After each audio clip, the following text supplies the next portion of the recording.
นนี้ฮดกบบักทั่วแห่เนี่ยค่ะนี่ใช่จะเป็นพุ่มดีว่าฮดลงก๊กมันไม่เจอกันเลยบอกว่าหดใบกันแล้วเว้ยมันย่อยลงมาจะ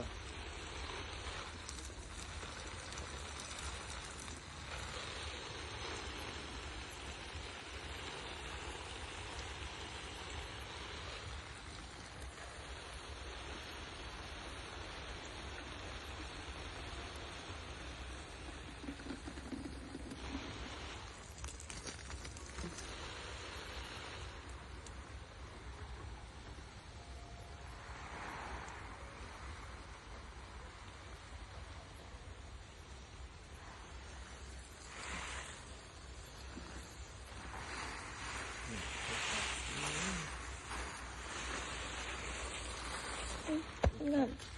เนี่ยซ่าที่หนีกันที่เนี้ย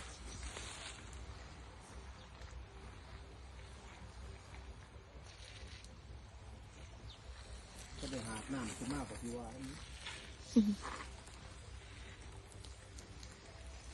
เบิดเก็บไก่กับบ่ยังพอปะ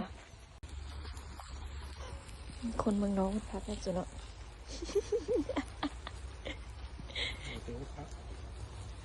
อย่าอย่าว่า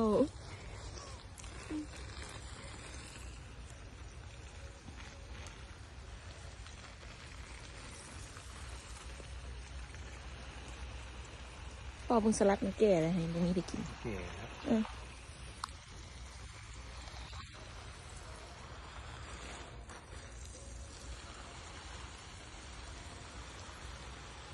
คือได้ไหม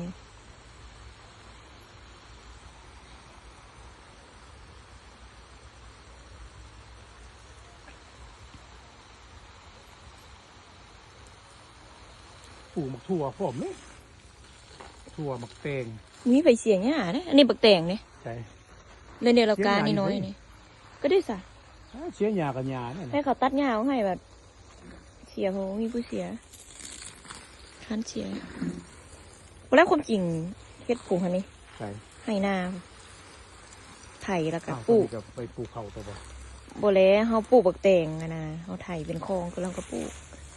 กับหัวรัดส่วนนั้นขึ้นมานี่ก็ได้ละต้องเป็นต้องเฮ็ดหัวส่วนนี้ก็ได้